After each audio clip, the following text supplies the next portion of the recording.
तर तिकडे अकोला जिल्ह्यामध्ये सुद्धा पातूर शहरात पूर आलाय। अनेक घरांमध्ये पावसाचं पाणी शिरलंय। गावकऱ्यांच्या दैनंदिन कामकाजावर या पावसानं परिणाम केला।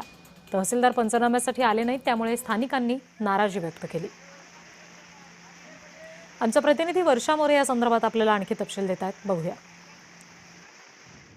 पातूरमध्ये अतिशय मुसळधार पाऊस झालेला आहे आणि त्या पावसामुळे जे आहे अनेकांच्या घराचं नुकसान झालं आहे। त्यांचं जे माल आहे त्यांचं नुकसान झालेलं आहे। घरातले भांडे सुद्धा वाहून गेलेले आहेत। असंच आपल्यासोबत या पातूर या गावच्या महिला आहेत। ताई, कशा प्रकारचं नुकसान झालंय? आमच्या घरात म्हणजे कंपनी इतकं पाणी होतं पूर्ण, आणि सगळं आमचे खताचे कट्टे, बियाण्याच्या बॅगा आता पेरणीसाठी आणल्या होत्या ते पण सगळ्या खराब झाल्या।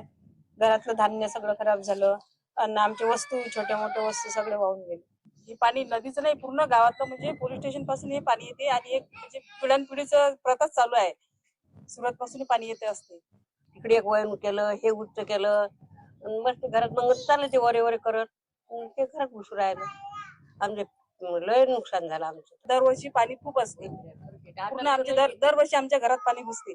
पण या वर्षी असं झालं की हे नवीन रोड बांधकाम केले ना, त्याच्यामुळे जास्त पाणी घुसलं। कालच्या नुकसानमुळे काही त्यांनी आश्वासन दिलंय का? आता अजून तर काही दिलं नाही, पण ते नगर परिषद मार्फत त्यांनी सर्वे करून नेला। वर्षा मोरे, जय महाराष्ट्र न्यूज, अकोला।